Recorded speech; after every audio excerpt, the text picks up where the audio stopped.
It's recording. Hello. Hello, Susanna. Fine, how are you? How's your day going? Trying to see, how do I change my name? I don't know, is it popping up with the right name? Yes, Susanna Woody. Yes, it is. Yeah. Awesome.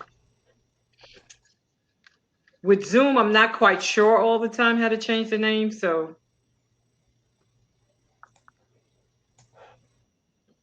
Have you been attending some of the conference? It's been so amazing. Joy's been doing a fabulous job. Yeah, I was able to attend some of them.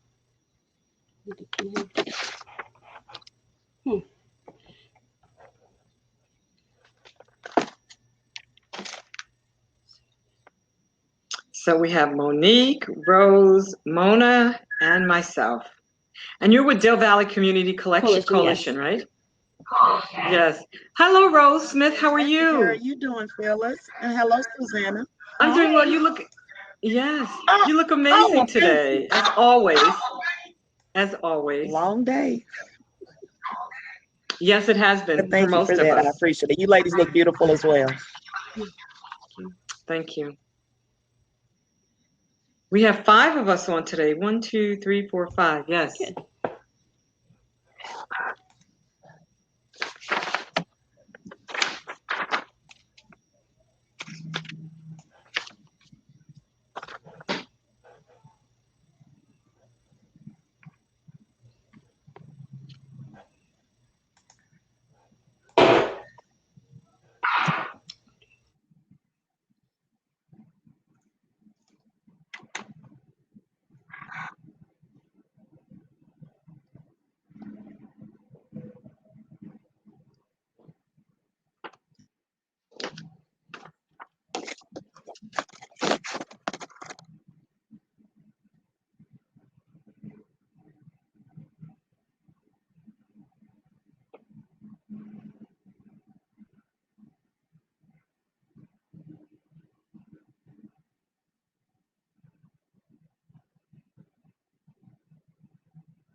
Hello, Monique. How are you?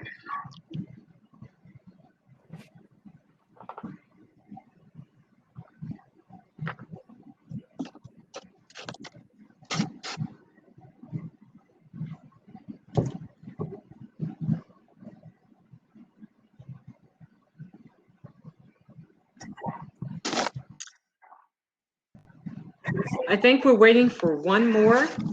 That would be Mona.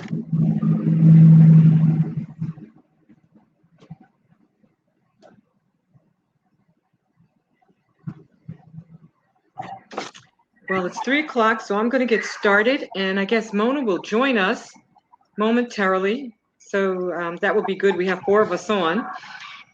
So I'm glad to be moderating this conversation. I know I'm going to get a lot of good information with you ladies. I've been reading a lot about you over the last week, so I'm so thankful that Joy has allowed me to host this, and I hope I ask the appropriate questions and you can convey to the folks who are watching it all the good information that you have. And so today we have Susanna Woody, who's with us, Monique Seldon. Am I pronouncing that correctly, Monique?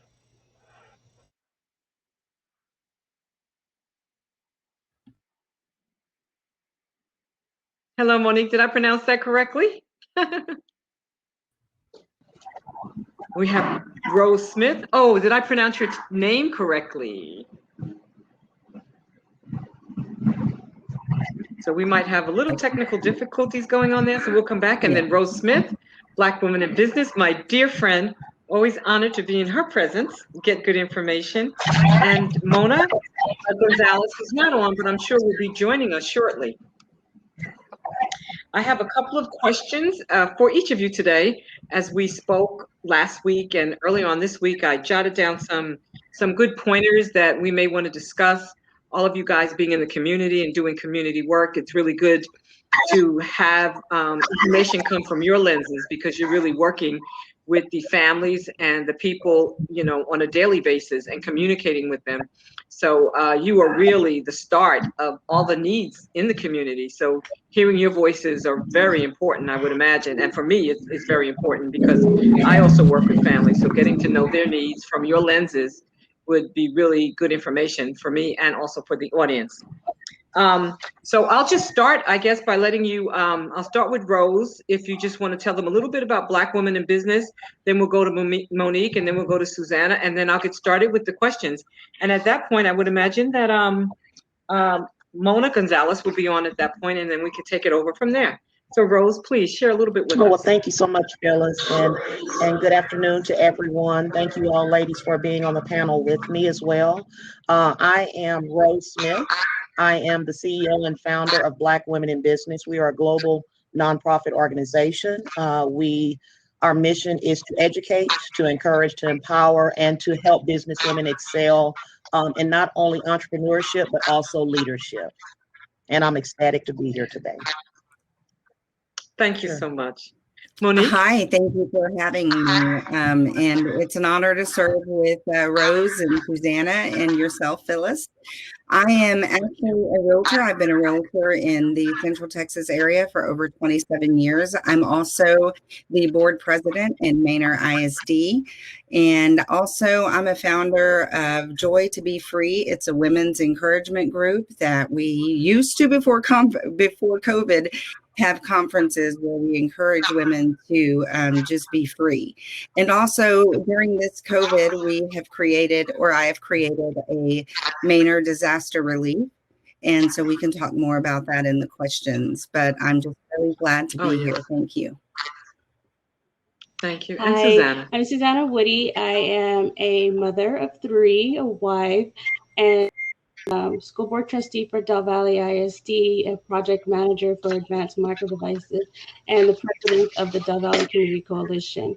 The coalition has been around for a very long time, but we just recently became a certified 501c3 nonprofit this year in efforts to help us with the COVID crisis.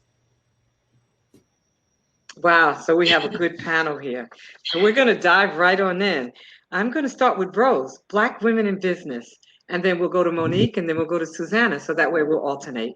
So Rose, one of the questions I've written down for you, which I thought would be good for our audience to start with, is how many folks are you feeding that actually need assistance?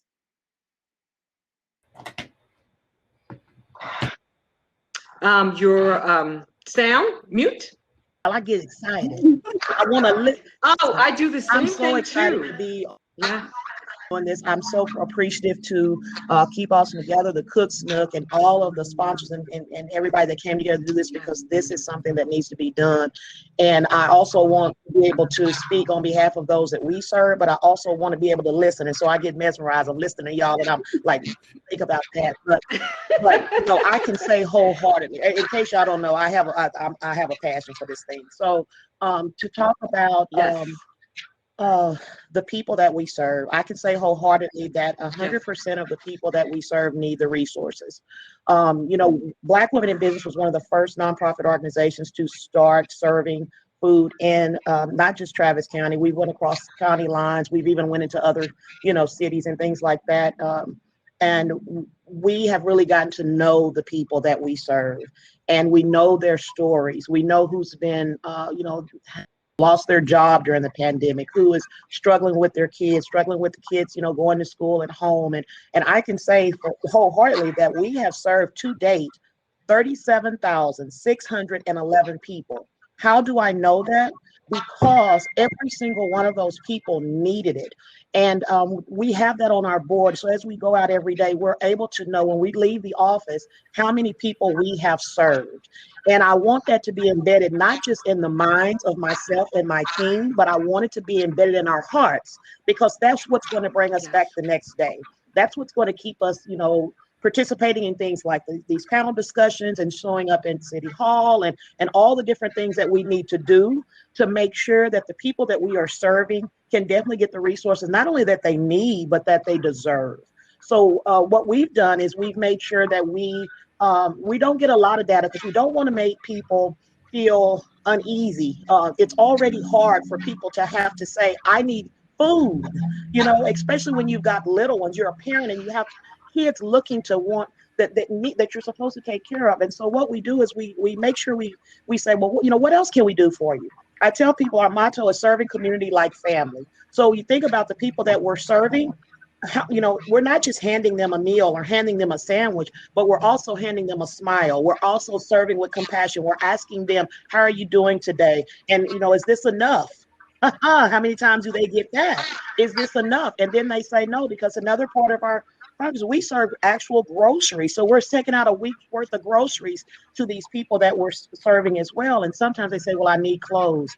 I need a job. I need this. I need that. So to answer your question, we are serving people. 100% of the people that we're serving need it, and they need more. So I am ecstatic that that's the first question that you asked, because I can say on behalf of the 37,611 people that we have served to date, that I am here representing every single one of them, and hoping that we can just not continue to just look at one area, but to look at all areas and come together as a community, as a city, and see what we can do. Because honestly, the people that we're serving were hurting before the pandemic. Yes, they were. Wow. Yeah, we can see how passionate you are. And you know what? It takes passionate people to really be behind this work. And just today, us being on this panel, Joy is passionate about passing and feeding bellies, passing information when it comes to food and security and filling bellies. She's passionate. That's why we have this summit today, because of people like her, because of people like you. And that's why she chose us to be a part of this panel today. So yeah, all of us are passionate. And we want to go back to Mona. She just joined in. Hi, Mona. How are you? Mona Gonzalez. Would you tell us a little bit about yourself as you're joining this panel, please? I know I spoke with you this week, and you're the founder of River City Youth. So tell the audience a little bit more, please. Hi, everybody. I'm so happy to be here. Hi. So happy with this conference. So excited. Well, a little bit, not so much about me, but about the history and the mission of what I helped to found many years ago, decades ago in 1983. Even back then, you know that there was a hunger issue, right? It's not a new thing. Yes. All right. So our food bank in Austin was founded that same year as we were. And my first collaborator was the food bank. That's right. And so back then they didn't have that fancy building they have now. They had an old warehouse, and we were in a housing project. And food was a big issue then, just as it is right now. So we learned how to deal with some of those issues firsthand. And our history and our mission is that, we really exist to provide free services to low-income families. And our target population is in an area called Dove Springs. It's in the southeast corner of Austin. It's kind of, it's about 50,000 plus families, children, lots and lots and lots of children, lots and lots of schools. And when this pandemic hit, our calling was expanded, just like yours was. We knew that what we had in common, we're talking about community resilience today. What we had in common as a community was we needed to feed our families. And that's the one thing you cannot do without. You don't need to have a TV. You don't need to have that cell phone, but you need to have food. And so we got busy as soon as it hit, and we pivoted, just like a lot of the organizations have done. Instead of doing the after-school tutoring that we have been doing for years, and a lot of those kinds of services, that teaching them coding and all of those things, they didn't go out the window, but the priority was food. We need food. So we became the place in a community where, you know, we have a little 2-acre spread out there that used to be a drug-infested park. And many years ago, it was donated to us, and we cleaned it up and we made it a safe space for families and children. And what brings us together is food. We teach, but we also eat, right? And what brings us together, I started thinking about this. Everything I've ever done with the kids and the families revolves around food. And y'all, it's not fancy food, it's food. You know what I'm talking about. Simple food. But it's the fellowship of the food. And I thought about this, and I thought, because I love to bake bread. This is my hobby. I love to get that yeast going. And you know, if y'all do any baking at all, you know what I'm talking about. It's very, very beautiful. It's very therapeutic. And I've always baked bread for the kids and the families at every function we've done. And I just bring it over, and I just enjoy breaking bread. Breaking bread with my family, my River City family.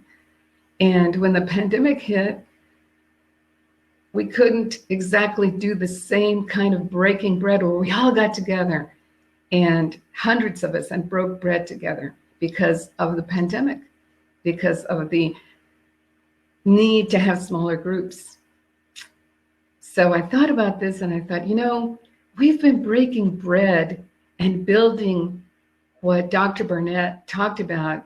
You know, she's from Houston Tillotson, and I heard her just yesterday talking about something I believe in and love, and that's the beloved community that Dr. Martin Luther King talked about. And we've been breaking bread while building hope, breaking bread, building the beloved community, bread that nourishes the body, and bread that really feeds the soul. I love that. I absolutely love that. So that's what I've been doing for all these decades, y'all, is I realized that I've been developing programs and, you know, coding and teaching them in technology. But you know what? I've really been breaking bread along with hundreds of others that have devoted their lives to the children and the families. And breaking bread is the first step, and that's how you build the relationships, is when you do break bread. And so I love that. Actually, my daughter just mentioned to me the other day, she said, Mom, it all starts with breaking bread. Oh. And so I love that you ended with that. Yes. That is such an affirmation. Thank you. Yes, it is. So thank you for sharing that with us. I'm going to go to Susanna. I have a question for her. And my question to Susanna is, what does food equity mean to you? That's a great question. So to me personally, food is basically everyone having the ability and access to affordable, healthy foods. I don't know how many of you know about the Del Valle ISD area, but we're considered a food desert. And so the further east you go, the longer the distance is to a grocery store or even to a restaurant.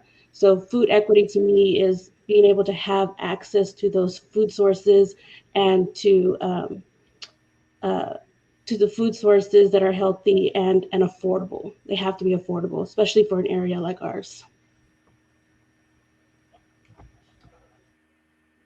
Good. Whatever that question, I did have Anna, but we can take another one if you like to answer that. What does food equity mean to you? If you'd like to answer that, Monique or Mona or Rose. We've been talking about food equity the entire time for 2 days. So actually food equity has taken on a lot of different definitions for me during this seminar that Joy has put together.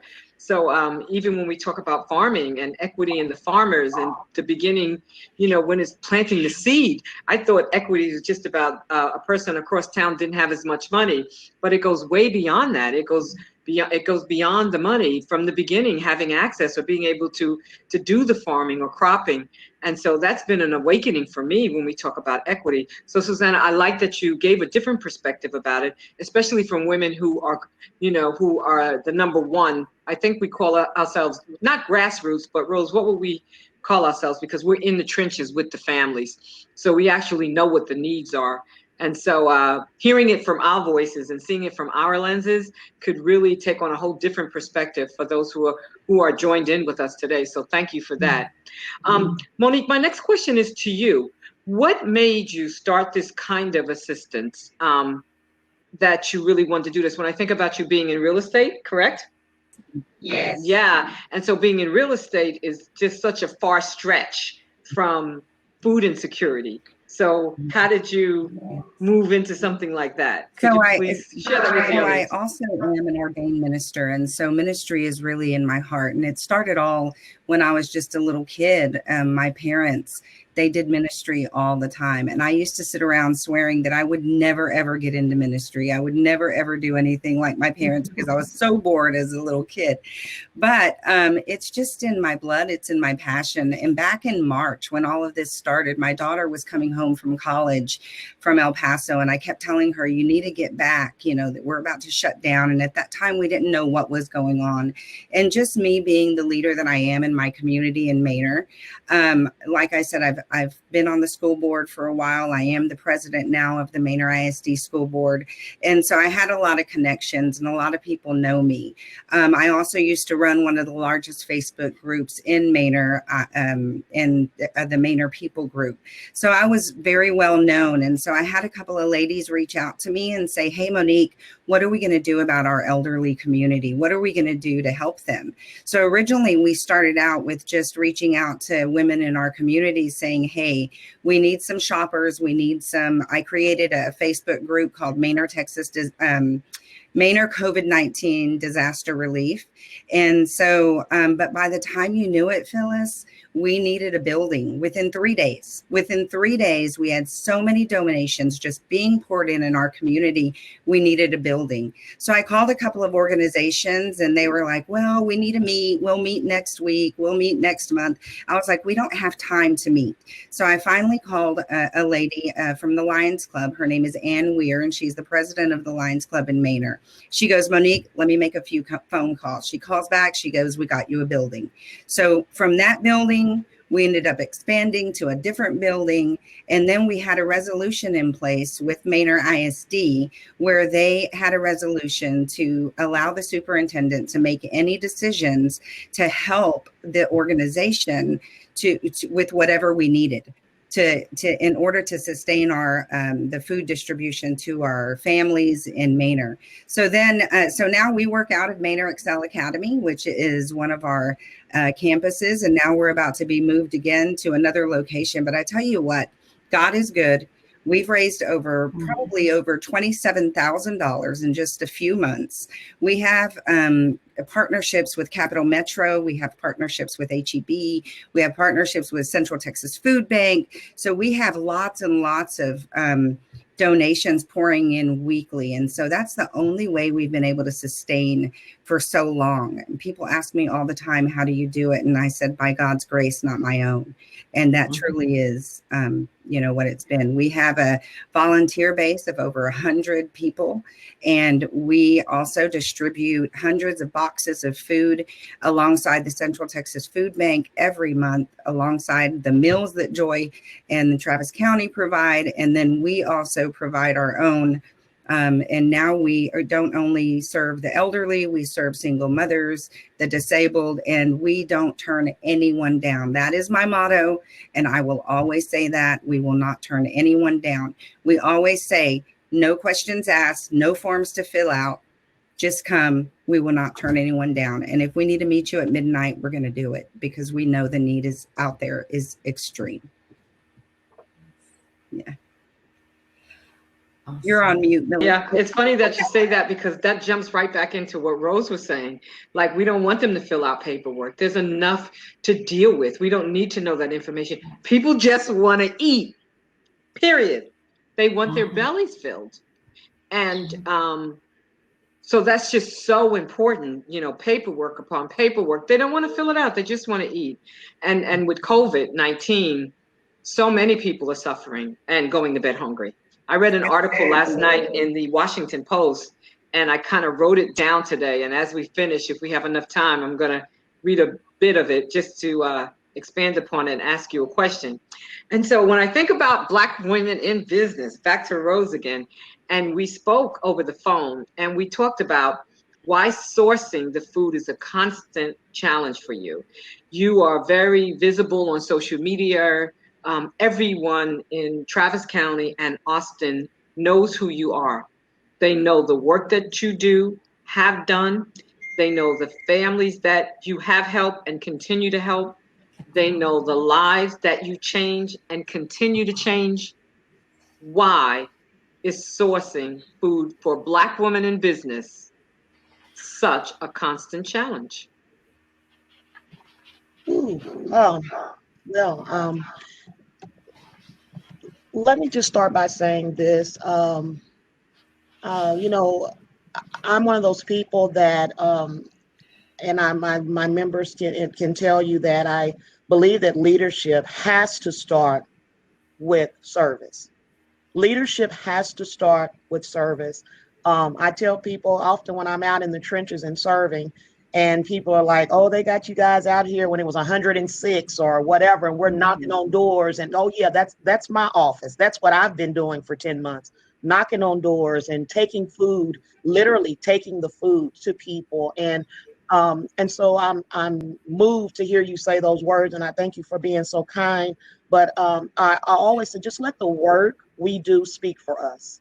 You know, it doesn't matter. No one has to call me CEO or founder or none of those things. I just want my leadership to be an example of what we should be doing for the people in our community. Unlike Monique, we're a business organization. Prior to the pandemic, in 10 days out of every single month in a different city in Texas because we had 10 chapters of Black women in business. There were monthly events, there were meetings, there were all kinds of things. And I spent the majority of my time traveling. But the one thing we had a summer food program that we had been doing for a couple of years. And we definitely focused on the east side of Austin. And it wasn't anything where we did it every 2 weeks. And I told my members what I'm thinking about with this program is I want it to be a filler. There are a lot of people that have two parents in their home and they're both working and they have children. But I remember being home as a kid and the summers, I mean, we eating up everything we can get our hands on. And even though we had parents that worked really hard, you know, I would always hear my mom or my grandparents or my dad talk about the grocery bill increasing. You know what I'm saying? Mona, you talk about making bread. My grandmother made bread. I'm just a little country girl, so I was raised with a farm. I mean, I ride horses and I got all that. That's me. So my grandmother made bread every single day except for the summer because we were eating so much. And that was the only time we literally bought bread out of the store. So the summer food program was kind of put together in place thinking about that, right? So when the pandemic hit, South by Southwest was canceled, and so many of us lost thousands of dollars. I mean, we're business women. We have businesses. We lost thousands of dollars. And I remember that Monday after it was canceled, we have something that I do because for those of you that don't know, I'm also a business and success coach. And we do something every Monday called Motivational Monday. And I remember thinking to myself, oh my God, it's going to be a tough Monday. You know, everybody's lost money. I'm thinking myself, oh my goodness. And my mom called me. My mom is 72 and she is still an educator, still teaching. Mm-hmm.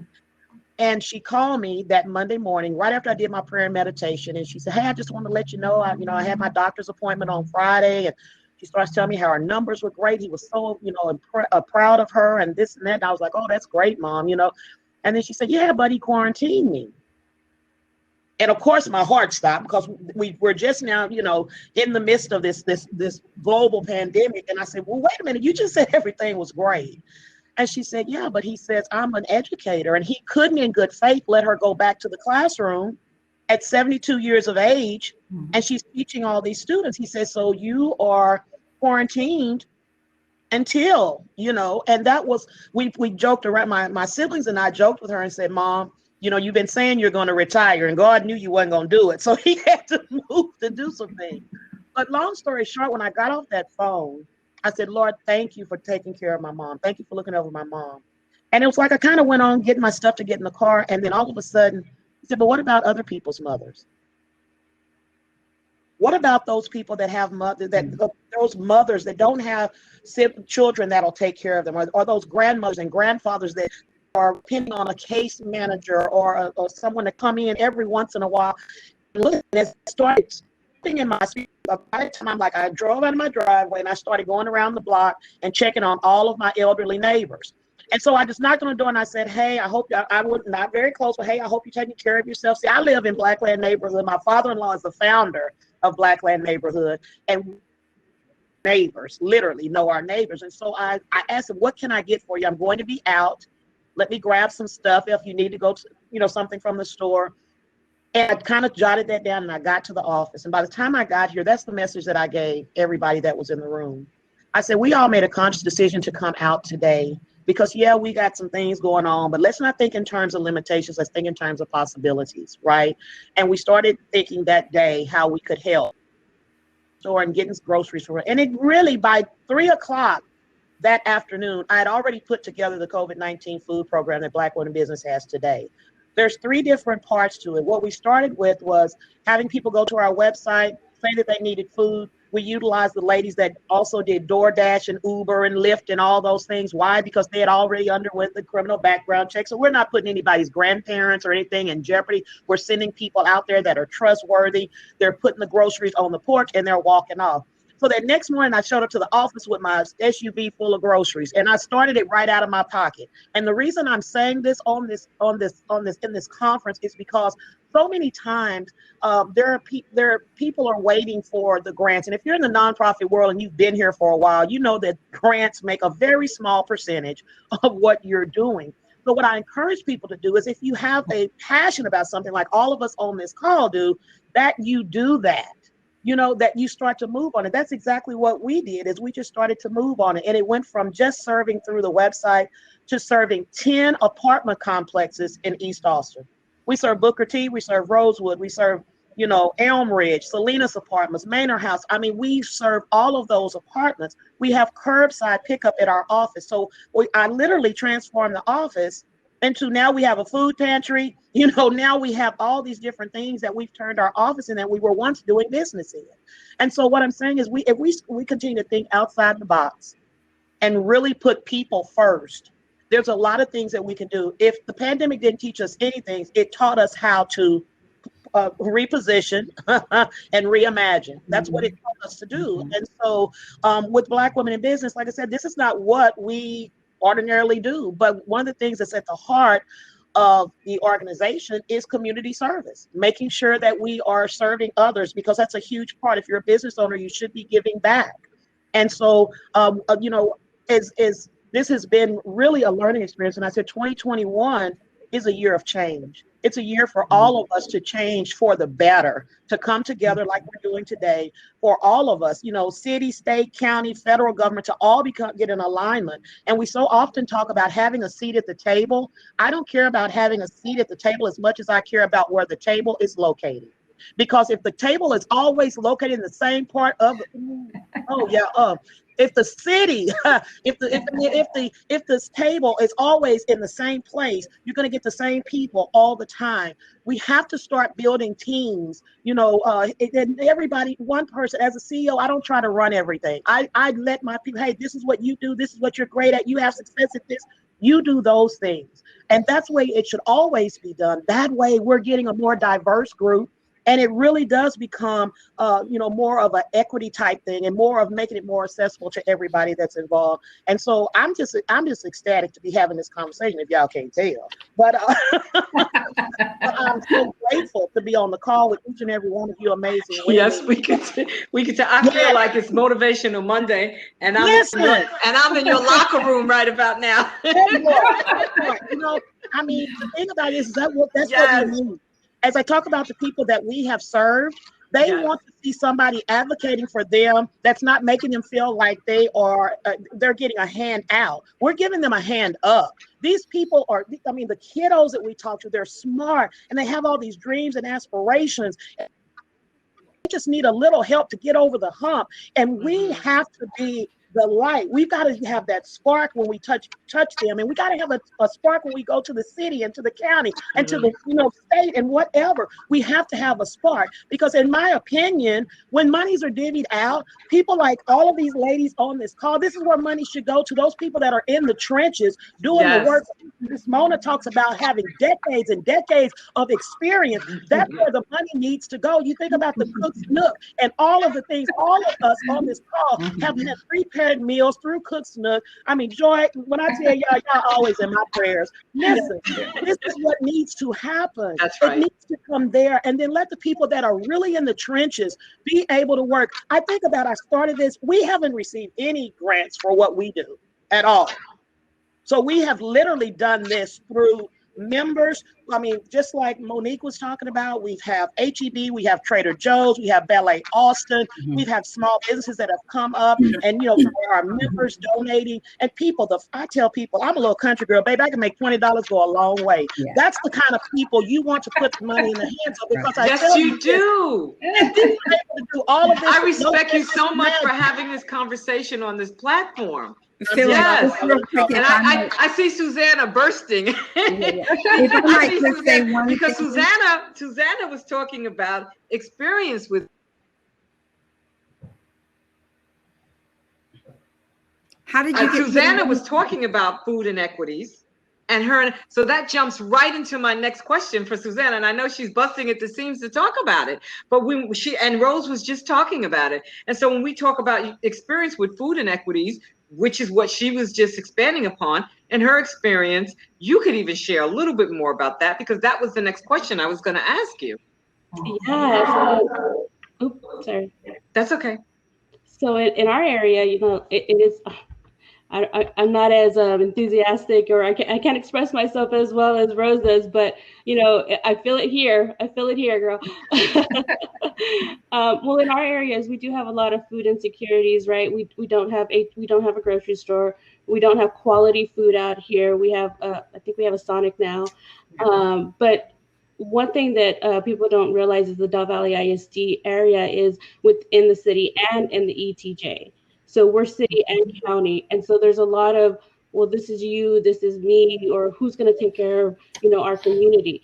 So we, as a coalition, we had to jump in and say, we'll take care of our community. And luckily we had organizations like Joy, the Cook's Nook, and Texas Capital Food Bank, and, just people coming together and saying, here you go. Feed your community. And so that was really helpful to us. We actually, this year, because of the activities and the events that we've done, we've actually been honed out to like, hey, you should apply for this grant. We want to give you money because we see the effort that you and your organization is doing within your community. And we want you to continue that, because we know that your community has been neglected for so long. And so I appreciate everything that everyone has helped us so far and continue to help us with, and we'll continue to use those services and those organizations, because, they are very helpful, and they've helped us go a long way from where we were to where we are now. And so I appreciate everybody's help for that. Well, thank you, Susanna. That was a good answer. I like that. I'm going to go back to Mona. Mona, I love speaking with you last week, and I love that smile on your face. It was so wonderful. Yes. I like you guys. You're like kindred spirits. I want to get together and have banana bread and coffee with you all. That's so funny. But my next question to you, Mona, is how do you pivot and mobilize your objectives? Oh, that's a wonderful question. Remember what I said, you know, here we were, and a little tiny organization. Don't, you know, River City Youth Foundation is small. It's a small little place. It's 2 acres. It's not 20 acres or 200 acres. But you know, the way that we've always done things is never make excuses for not doing something because you're small, because you're not a big one, okay? Don't use that as an excuse. With God, all things are possible. You know, Mother Teresa said, one of my favorite quotes is, not all of us can do great things, but we can all do small things with great love. Amen. You understand? One of my favorite quotes. With great love. We didn't have the resources. We didn't have the resources. I can tell you that, as God is my witness. But we had the love. The love. And it's that love that Dr. King talked about that makes miracles in the hearts of men and women. I'm talking about sacrifice. And Rose, I hear you. My heart hears you. I'm talking about sacrifice. I'm talking about taking risks when everybody's sheltered in place and you're out there and people say, are you crazy? Don't you know there's a pandemic? And you've got to take stock. You've got to look inside and say, why am I so willing to take this risk? Because you know in your heart that it's the right thing to do. And the resources come later. You take that bold step and somehow those resources appear. And you know what? It's not always in the form of cash and money. There's something that nonprofits are really good at, and that is in kind. I That love is that. what is donated to you, what Yes. comes in. And it's just as good. And who cares if it's not perfect? Who cares if you didn't get a blue one instead of a red one? Who cares if it meets the need? So you take stock. Why am I doing this? How am I going to get through this? And you get on your knees and you just ask, because that's what we're called to do. Oh, that is so good. I think the 5 of us on this panel, I have to say that Joya knew exactly who we were inside. I love Yeah, Joya. we're I not love giving her. data and statistics. We're telling the real deal, and we work with people as servants on a daily basis. So this particular forum, I've been on a lot of them this week, and they've all been amazing. But this one is really heart work, and it's talking about resilience, access, equity, and heart work. And so she picked the right people. Well, how this can you teach resilience Yes, if you yourself aren't willing to be resilient? yes, right. What can you do? What can you teach if you yourself do not grow? Yes, If you're not willing to grow, if you're not willing to stretch and expand your tent like Jabez did, expand your tent. Be willing to expand your tent. Don't wait for the leaders to do it. Don't wait. oh, that's so good. Don't wait, Don't because wait. if you wait, someone will go hungry. Someone will cry. Some child is not going to get what they need tonight. Yes, You cannot afford to wait on someone else. The calling is on you. And the calling is to lead by example. And Yes. the calling is to be resilient, not in and of yourself, but by your faith and by the fellowship of those around you who are around you and love you and care about you. You find out who your friends are during the lean times. Is that not true? Oh, I agree with that. I agree. And this kind of, yeah. We discovered that we had friends who had been our helpers for so long, and they were willing to take a risk. You know, when all the volunteers suddenly disappeared, a few showed up, and you know what? It was enough. It was enough for us to do drive-throughs. It was enough for us to do our summer camp. And ladies, we did it at River City Youth Foundation. Wow. We didn't go online. The kids didn't want to do online. They begged us, please, please, we'll follow all the rules. And they did. We had no infections. We had the safety as number one. And those parents, oh my goodness, they did everything we asked them to do. They made sure that the children were prepared. We gave them the masks, but the children need to hear from their parents and from daddy and mom and grandpa and grandma, because we have extended families. And a lot of them lost their jobs and they had to all crunch in together, which made it even more risky for our families because we ended up with the highest COVID rate in the county. Little Dove Springs with the highest rate. Isn't that true, Susanna? We had to fight hard in order to do the things that normally would be pretty easy to do. Sitting outside, eating at broken picnic tables that haven't been painted. They were supposed to be painted in the spring, but we couldn't do it. But it didn't matter. We used those picnic tables to conduct our programs out there, to do our coding and to do our teaching and to do all the things that we had to do. The kids begged us to please, please let us come back. We'll follow all the rules, and they did. I'm so proud of them. Yes, I saw online some of the best summer ever. I saw online some of the photos of the work that you had done after we spoke this week. And as you're explaining it, and I looked at the pictures, they all make sense. And so I'm going to end on that note with the question from you and hop over to Monique because we're running out of time. And so Monique, I had about 3 or 4 questions for you. So let me see if I can bunch 2 of them up together. How much money have you raised and who are your primary recipients in the work that you do in the community that you serve?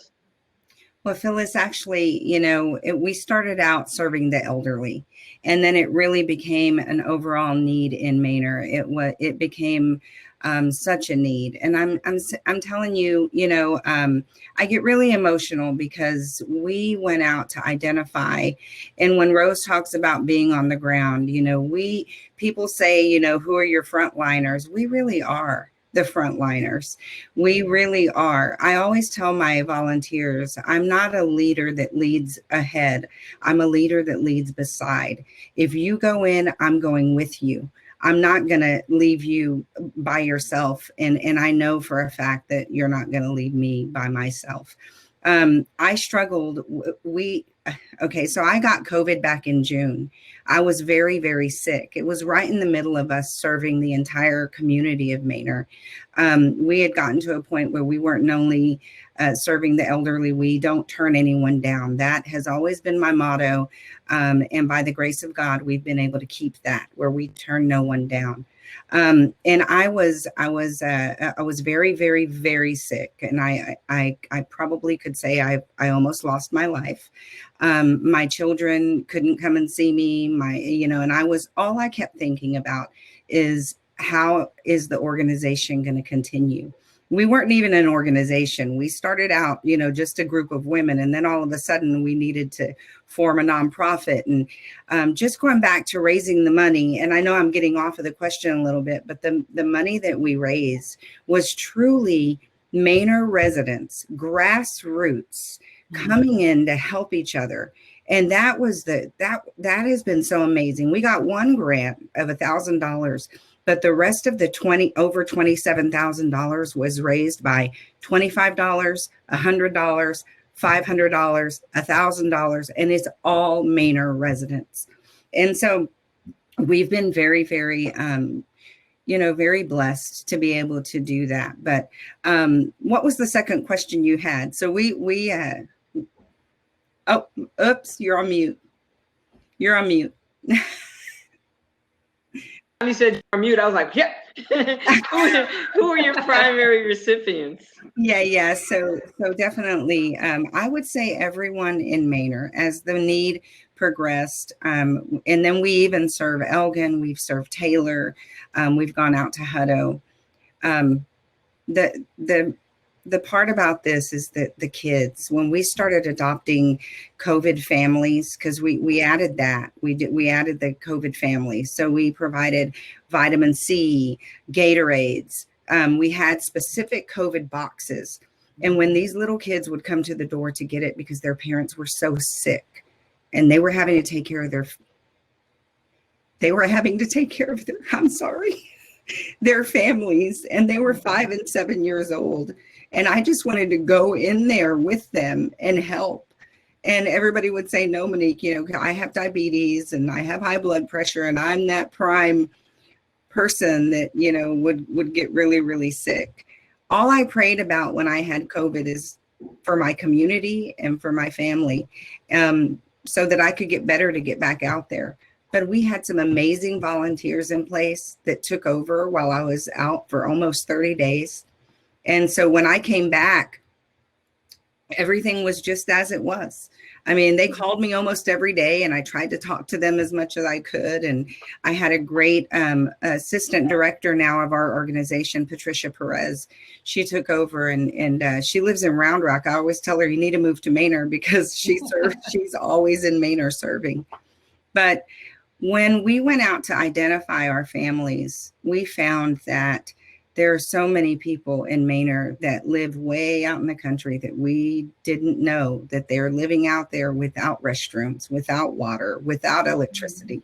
And so here we are going in there not only to help with food, but to figure out and give them resources. And how can we get this electric pole fixed? How can we get you to have heat this winter? And we had one little elderly man who was living in a trailer and had no running water, no way of heating up his food. I don't even know how he was surviving before, except for the community center. The bus would pick him up.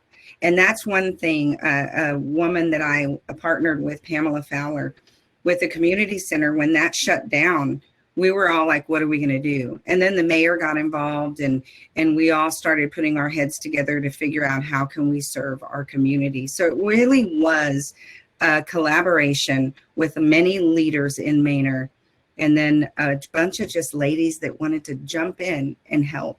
And now, people ask all the time, how long do you think you'll be able to sustain this? And I will sustain it as long as God has it in my heart. And when he tells me to move, I'll move. And when he tells me to stop, I'll stop.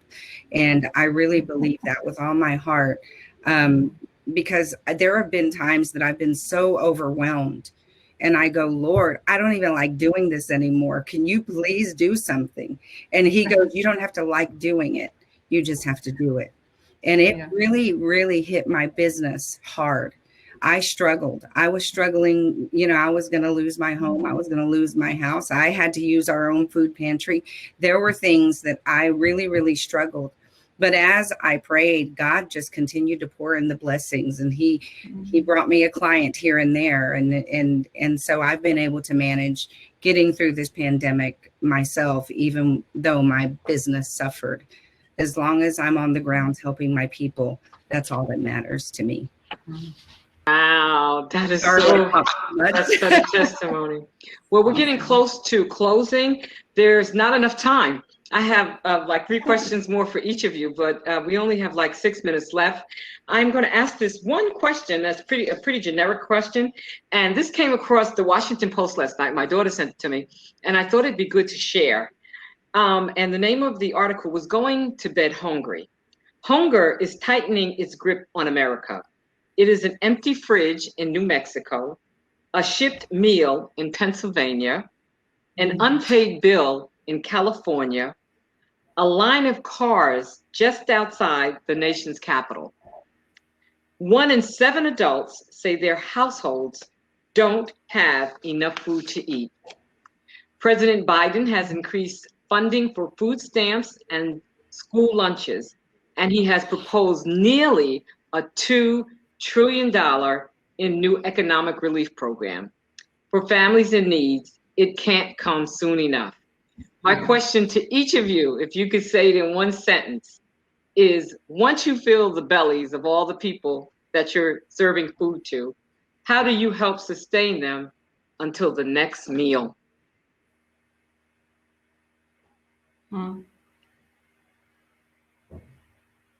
Anybody want to take a crack at that one?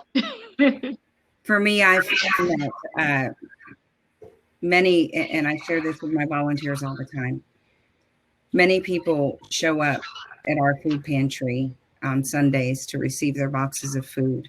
Yes. And then we're able to pray with them. And sometimes I say, I think they'd come anyway.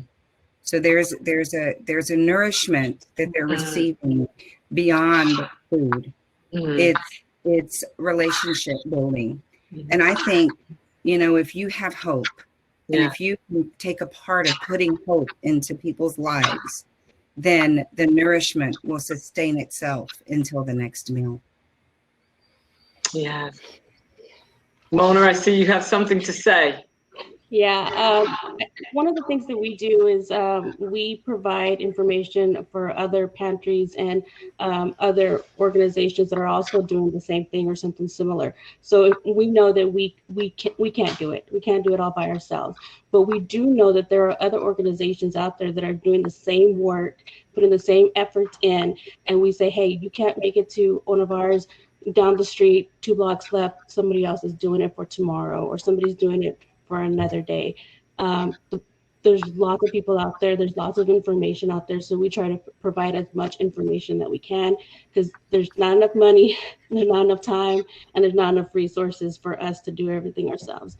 So we try to look for any organization that's out there willing to help in the different areas, and we'll point them that way. That's one of the things we try to do. It's not always going to be enough, but it's something. Yeah, that's good. Yeah, during this panel that we've been having and the seminar that Joya put together, I took a lot of names. And so I'll be sending emails to so many people, because you do need that extension to help sustain people into the next meal. And Rose, did you have anything in the closing with that?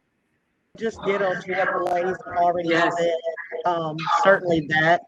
But the one thing is, just like you said, sharing the resources, giving them hope, and then giving them the knowledge that there are other people out there. We always give them our number, and we say, you can call us. So even if we're not in the office, we come in the morning, we've got a voicemail. We know that's where we're going to start, because those people called in, before we even start our day. So then we're working with those people. And the thing that I just want to add before we leave is that the coronavirus pandemic, it really changed socialize. It changed the way our children went to school, the way we attended church. It changed the way we worked, in our prospective businesses. It changed our organizations. It changed the way we do business. It changed all of that. I hope and pray that it changed our hearts and the manner in which we come together to serve others. That's all I have to say. Yes, amen to that. I wanted to add something.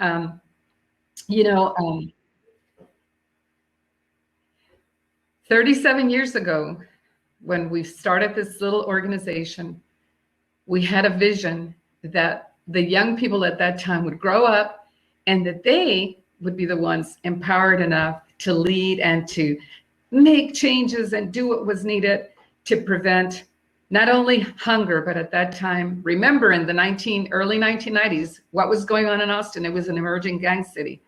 Remember? those of you that grew up here or have been here for a very long time. And that was a disaster. But many of us got together and we had the vision. Let's raise up a generation that is going to do the things that are needed to prevent the strife and the hunger and the spiritual hunger and the lack of education and all of the poverty and all of those things. Just a vision. I have been so blessed in seeing that part of that vision fulfilled through the young people that came through River City Youth Foundation 3 decades ago. And I want to do a shout out for a couple of those folks. George Morales is now our constable. He wanted to be a gang member way back then. He's now our constable. But beyond being our constable, he never left Dove Springs. He lives in Dove Springs. He gives his heart to making sure that Dove Springs is okay. And during the pandemic, I saw him take a personal hit. His daddy passed away from this pandemic, but that didn't stop him. He did food drive-thrus. He did educational campaigns that we participated with him on to make sure that everybody wore a mask. He did all kinds of wonderful things. And that's what we need to do. We need to think long-term. Think long-term, because it'll be here before you know it, and you and I may not see it. But our children and our grandchildren and their grandchildren, they will. Well, thank you. That concludes our panel. We hope everyone enjoyed it. Thank you for inviting It me. was wonderful. Yes. See you guys later. Bye. Thank you, ladies. Bye.